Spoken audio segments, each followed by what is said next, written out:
Creative Magic Club.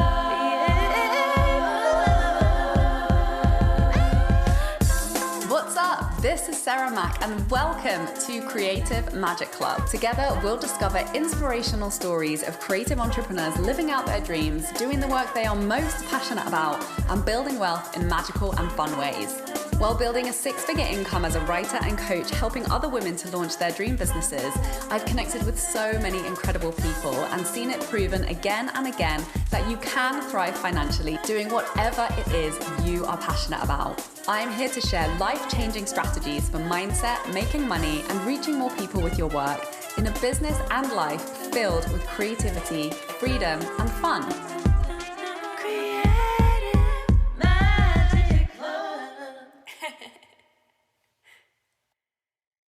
Hi everyone, welcome. I'm so excited to introduce my guest today. We have with us Rachel Holder, who is a somatic trauma resolution and holistic sexuality coach who works with mostly women, but also men who have found themselves in a chronic freeze response, like a collapse in their business, or have chronic health issues or depression or long-term patterns that they can't shift.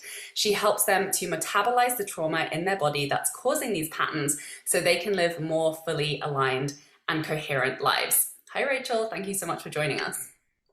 Hi. Yeah. Thank you for having me. So I'm really interested in talking about somatics and like what that is and, you know, how we can understand trauma specifically through understanding, you know, like what's going on in our body. So I'm so curious, kind of how did you stumble on this work and learn about this and what's your story around that? Yeah, definitely. Well, yeah, I come from a traumatized background. I was sexually abused when I was 3 years old. And then I also just had like childhood developmental trauma, which is a sneaky thing. A lot of people have it, but it's really hard to concretely say what it is because it's like multiple experiences or it's like long-term experiences happening. It's just like you're kind of in the field of trauma. Like the household has a field of trauma, but you don't necessarily consciously recognize it. So when I was, I think like about 20 years old, I remembered my childhood sexual abuse. And that kicked me off on a really big, like both spiritual and self-development and healing journey where I was like, oh, I want to understand this better because when I remembered this abuse, the first thing that came up to me was like my whole life has been a lie. And the reason I felt that way was because I recognized how much my personality, quote unquote, and like how much my behaviors were actually like created from this event that happened to me that like I didn't even remember, that I didn't have even conscious awareness about it. So it just felt like, oh my God, like I've been living like this lie for my whole life. So I started doing therapy and I started going really deep into that work. And then I kind of hit a dead end at one point, like about like 4 years into that journey where I was like my therapists, which were talk therapists, were kind of like, okay, you're healed, you're done. And I was like, that doesn't feel quite right. Like I still have a lot of weird stuff around sex and I still have a lot of like seemingly like strange behaviors around relationships and like attachment and like I don't feel done, but really what it was like they could no longer, like I outgrew that modality basically. So that set me off on a journey of my own, which was, well, how can I understand this better from a body-based perspective? What are other ways to heal this? So yeah, I first like started doing some sexuality programs. The first program I did was the Jade Egg program with Layla Martin. And then I also simultaneously, while starting to do that kind of work, I was getting my master's degree, and my thesis was about the suppression of sexuality in the Christian church and naming it a form of spiritual trauma and the way that it affects people and the ways that people have to heal through the body, how just like cognitively changing your dogma or your doctrine or your belief around God, like isn't going to suddenly, like help you shift and change. So I was doing this and then Layla Martin announced her very first coaching program in 2017 with her sex, love, and relationship coaching program. So I dove headfirst into that program and then also wrote this master's thesis and had a lot of, cognitive understanding about trauma through my master's degree. But through both of those things, I also started realizing trauma is a sneaky, sneaky, sneaky thing. And actually doing these like big cathartic release practices or like going in like so intense, actually for people with long-term trauma, that's actually almost more, it can be more harmful than it is actually good. It's a strange thing because you feel like you're healing and you feel like, wow, I'm like releasing all this stuff and like I'm like discovering all these things. But for a lot of people, it's actually like a replication of the trauma where it's too much, too soon, too fast. So after doing that, the sex, love, and relationship coaching program, which I honestly, it was a phenomenal experience and also simultaneously really re-traumatized me in a ton of ways. That's when I was like, all right, I really want to go more into like the somatic experiencing. Like I'd already studied like internal family systems and had already done a lot of trauma work, but I really wanted to understand trauma on this body-based level. So more like craniosacral, somatic experiencing, polarity therapies, really understanding what are the body mechanisms of actually truly healing and how does that truly happen, not from like this sort of like spiritual fantastical perspective, but like from an actual like in the body, what actually happens, how can we actually do this. Though I will say I'm a deeply spiritual mystical being, so that's all wrapped up in all of this as well. Did that answer the question? I mean, I feel like it was the tip of the iceberg. Yeah, it was like a really helpful Totally the answer. tip of the iceberg. And you know, for me, I re-remembered childhood sexual trauma in 2020. So I was like, yeah, like already well into my 30s, but had been dealing with a lot of chronic health issues before then. So it was kind of like the final piece of the puzzle for me. And it took me a while, you know, I was one of those people who've been trying all the things, you know, definitely came up against limitations of different modalities, different, you know, ways of taking care of myself and trying to figure out what the hell I needed.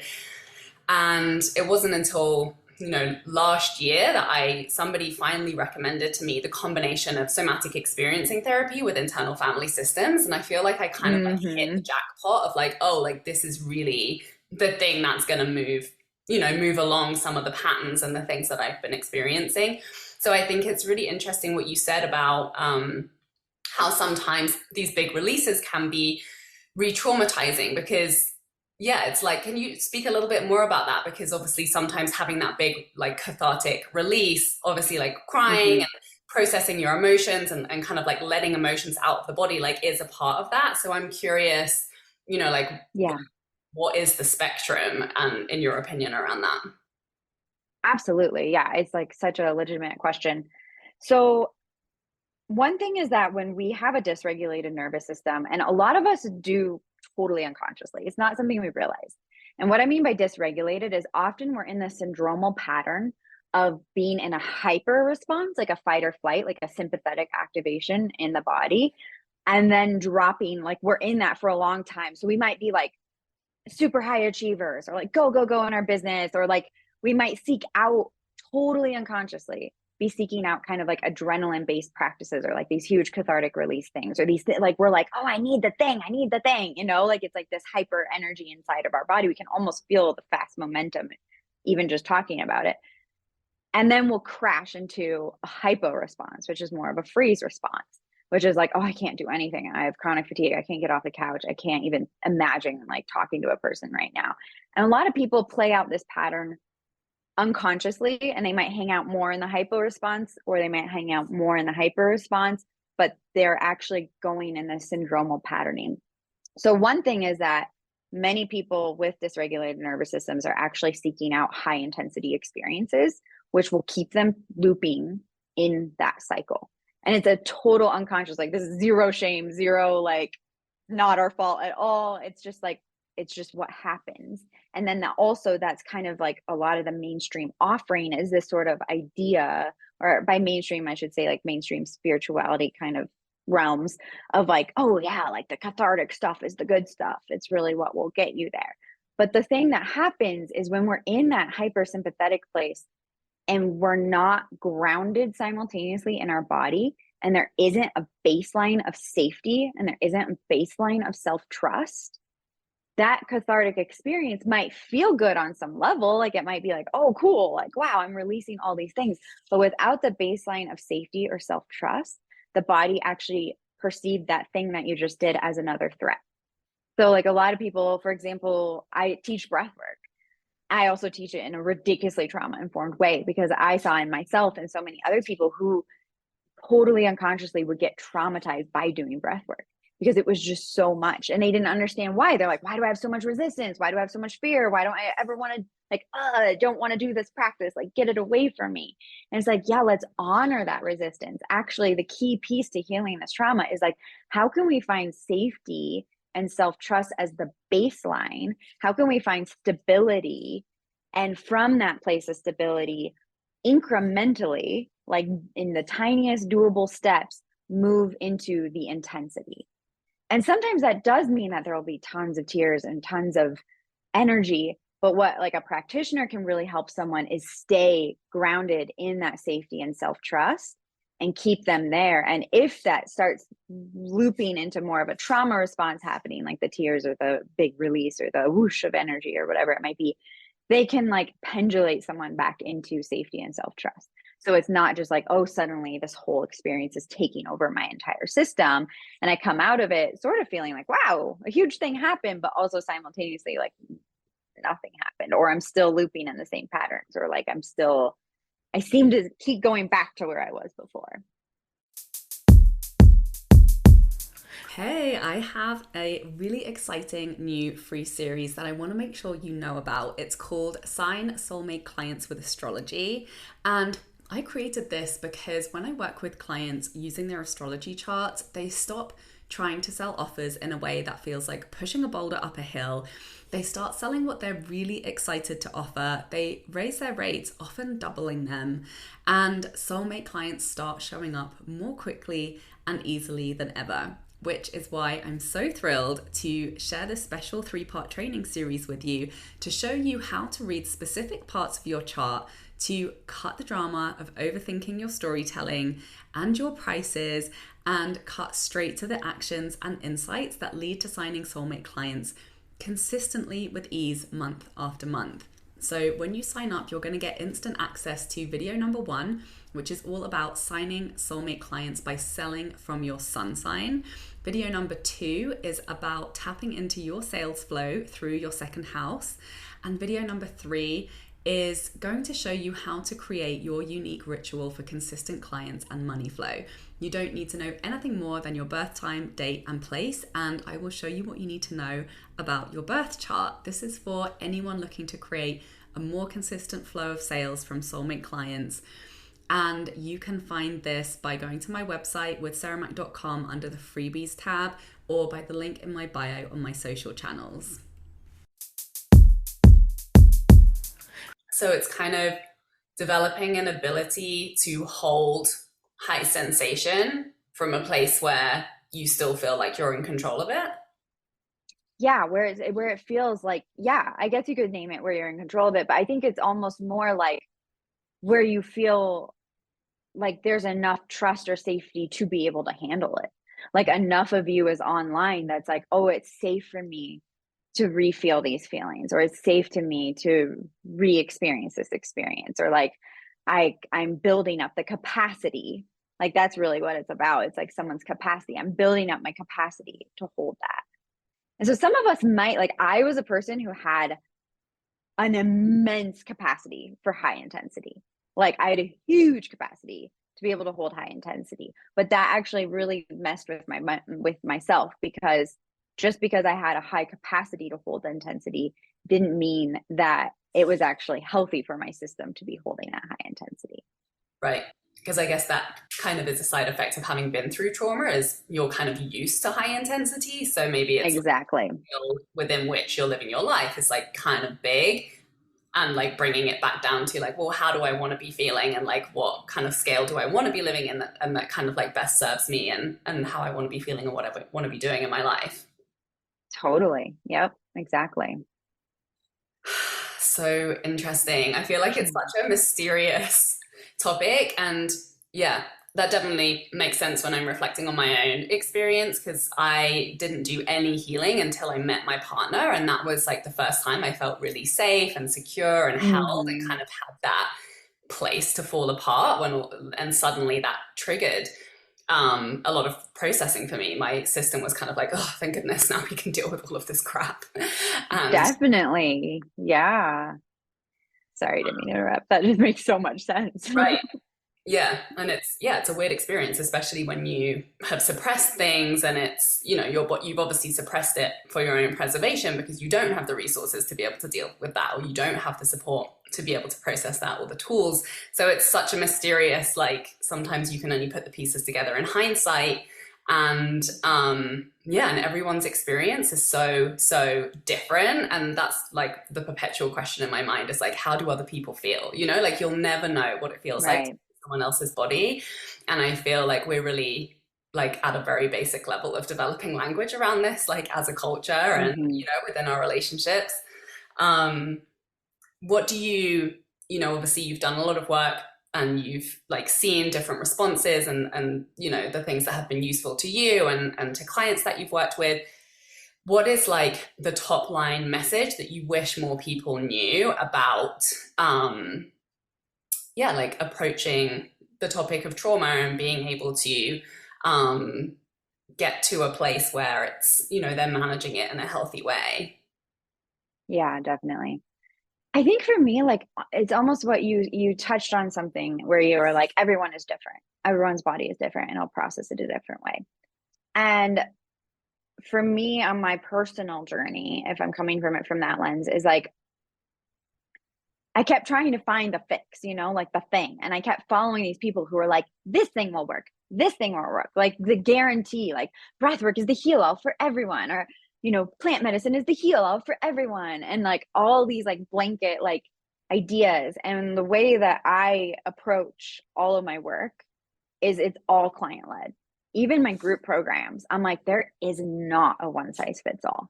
Like there is not a one way that this will happen for you. And so for me, the key is actually getting people in touch with their internal compass and their internal sense of safety and their internal sense of self-trust. And the first step towards doing that is actually making everything make sense. Like so many people have so much shame around their trauma responses. Like I even still struggle with this. Like dissociation is like, it's just a super easy place for me to go. Like when I'm feeling overwhelmed, when I'm feeling scared, I'm just like, whoop, okay, let's just go hang out over there on the wall. Like it's like, and I catch it now. I'm like very attuned to it. And there's still part of me that's like, what the fuck? Like, how'd you do that again? Like, why did you do that again? Like, how can you, like, can't you just stay in your body? And then I'm like, no, let's not shame me. Like, it makes so much sense that I left my body right then. Like, I was in a conversation that felt threatening, or I was in an engagement that felt scary, or like whatever. And it's like, this has been a pattern that I have done my entire life as a way to try to keep myself safe. So can I just make it make sense and legitimize it and validate myself for it and like honor myself in that? And so from that place, sorry, I have a little cat visiting us.